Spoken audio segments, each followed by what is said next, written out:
I want you to take a second and think about how often you really use grenades in Fallout New Vegas. I know I don't use them practically ever, so that's why today I wanted to ask if I could beat Fallout New Vegas using only grenades.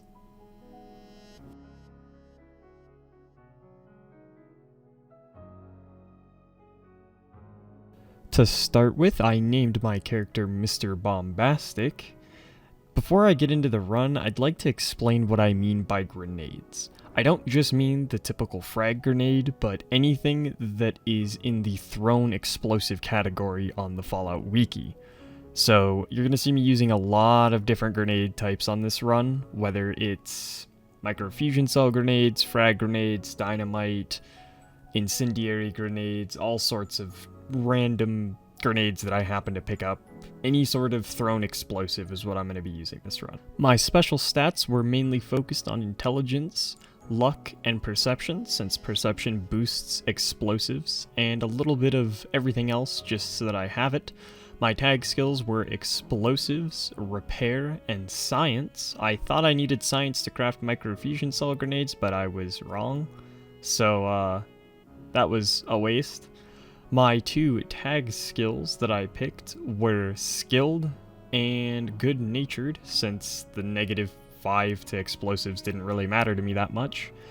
Out into Good Springs and off on our adventure, I decided to stop by Chet's first, since I assumed he would have a couple explosives for me to buy, and I was correct. He had a few pieces of dynamite, so I grabbed those, and headed out on our adventure. I wanted to take the long route to the strip this time. On my way to Mojave Outpost, I decided to stop and kill some powder gangers to test out the explosives and get some easy experience. VATS was going to be an absolute lifesaver this run. I also stopped by the NCR Correctional Facility to cause some mayhem. Sadly, none of the powder gangers in there dropped me any explosives, so that was kind of a waste of time. I went back to Chet and did a couple merchant resets just so that I had some dynamite for the early game, since I was almost completely out. In the road stop on the way to Mojave Outpost, I got bullied a couple times by the jackals in there. For some reason, there was way more in there than normal, so I eventually decided to just kind of give up on that and proceed elsewhere, since it was just wasting time. Up in Mojave Outpost, I talked to Ranger Jackson to get a nice easy quest to go clear out some bugs. They were not a challenge whatsoever. I just kited them all into a circle and threw one piece of dynamite. Then I decided to head to Nipton and ignore anything on the way, as I only had 3 pieces of dynamite. Obviously one of them went to Oliver Swanwick, because where else would it go? I headed back to tell Ranger Ghost what the Legion had done in Nipton, as it was a nice chunk of easy experience and some NCR rep. I would be siding with the NCR this run. Had a bit of fun on my way to Novak when I came across a group of Legionnaires trying to fight some raiders. I just kind of sat back on the sidelines and watched as they all just picked each other apart. These 2 lone Legionnaires took on about 9 raiders and almost won. They died to the last one, so I killed him so that I could have all the spoils, because I deserve free loot and nobody else does. Once I'd made it to Novak, which I was extremely happy about, because I could go talk to Cliff, and he usually sells frag grenades, which he was this time. I got to pick up a whopping 7 frag grenades, and I was extremely happy to finally have a good supply of explosives. Back on my way to the strip, I decided to also stop by the Gunrunners. They had no explosives. I was highly sad to find out that they didn't sell explosives. Freeside was uneventful for the time being, as I already had enough caps to pass the credit check, so I just immediately booked it to the strip so that I could go to the Lucky 38. It seems Benny had a little bit of an accident. I'm not sure what happened to him, but I got the platinum chip and everything off of him, so that's lovely. I ignored Mr. House and instead went right back to Freeside to start doing all of the quests for the King so that I could proceed that part of the NCR questline a little bit early. He asked me to talk to Oris, who also had a strange accident. I'm not sure what happened to him either, but hey, more free shit. Once that was done, the King told me to go check on some injured locals at the old Mormon fort, which I did. It seems they had been attacked by some NCR troops, and that's why they were injured at the fort. The king would not be too happy about that, but I talked to Julie while I was here, as she gives you a peaceful resolution to this quest if you talk to her, which, since I was going to be siding with the NCR this run, I figured was my best option. So I resolved that quest peacefully, headed back to the king, and got the favor, which I would need for later. Then it was off to Nellis so that I could deal with the boomers early, since I didn't want to do all the walking after I had met Crocker. They annoyed me at the gates, so I decided that they needed a change in leadership, and by a change in leadership, I mean that they all needed to die. The boomers didn't put up much of a fight. For some reason, again, they decided to fight me with lead pipes instead of their usual explosive weapons, which they had on their body. Then it was back to Crocker, where I could just turn in Bolt the Quest almost immediately. Once that was done, it was time to head to Hoover Dam so that I could do some more work for the NCR. Passed by Boulder City, made it to Hoover Dam. Cassandra had some jobs for me. The first one was that I needed to go check on the Great Khans, which, after bartering with Barden, I would go do, but I wanted to pick up some extra grenades and stuff at this point, as I hadn't yet gotten the perk to make microfusion cell grenades. I traveled to Camp McCarran, got ambushed by an absolute unit of fucking fiends, which terrified me. It almost went really poorly, but some well-placed grenades cleared most of them out. I ripped Cook's head off and also took his shit. Another group of fiends decided to try harassing me on my way to Red Rock Canyon, so I just promptly ignored them. Arrived at Red Rock Canyon and decided that the Khans would be murdered this run, as I really didn't feel like doing Oh Papa.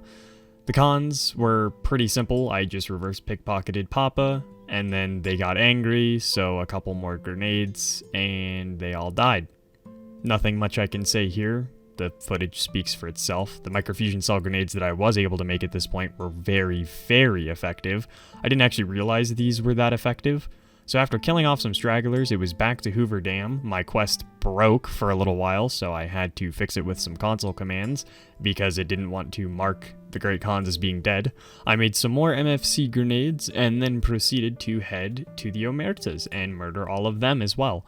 This wasn't too bad. They were mostly pushovers. I don't think any of them survived more than 1 or 2 microfusion cell grenades, and as cheap as they are, they're just so insanely effective.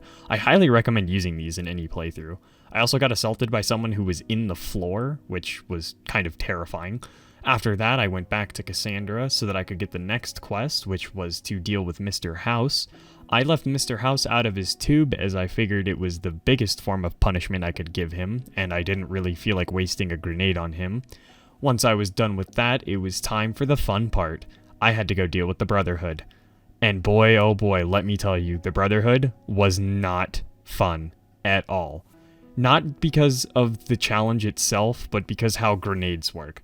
As you can see, the grenades actually were pretty effective against the Paladins, and this wasn't the issue. The damage wasn't the issue. The issue was that, based off of what I'm assuming is the floor in the bunker, I kept getting these stupid invalid grenades. My grenades would just blow up right next to someone and cause absolutely 0 damage, and this was persistent for the entire time I was down there. I eventually, after I don't know how many resets, probably 20, blew up the bunker and headed back to Hoover Dam, and it was time to assist in keeping Kimball alive. I took the easy way out on this quest, and as soon as his vertibird landed, I just climbed up top and dismantled the explosive that had been planted on the vertibird. I took the evidence to Ranger Grant, who immediately decided that Kimball was to leave, and this would complete the quest. Normally there's a whole lot of other things you can do here if you want the full set, but I decided that I wasn't ready for the Battle of Hoover Dam, as I was running really low on supplies. Went back and made 230 microfusion cell grenades, which was overkill. I don't think I came close to using that many. The Legion in the dam were pushovers. It was pretty much 1 grenade per kill, so I just ran through Hoover Dam, throwing grenades everywhere and killing absolutely everyone. Yeah, I kind of killed some of the NCR too. I kind of felt bad about that, but outside was more of the same. I was just kind of running along, throwing grenades. In the Legion's camp, I killed all the Praetorian guards that I could find before fighting the Legate with microfusion cell grenades, and then Lanius fell as well. He was a complete pushover. These grenades are actually extremely strong. I was not expecting the grenades to be this good this run. Once that was done, there was some stragglers left in the camp to clear out, but I had quite an explosive finish, blowing up the last Legion member right as Oliver arrived, which was kind of a cool little cutscene. I thought it played a nice effect, but I did prove that you can beat Fallout New Vegas with only grenades. Thank you guys so much for watching this. I hope you enjoyed, and if you have any suggestions, please leave them in the comments below, and I hope you have a wonderful day.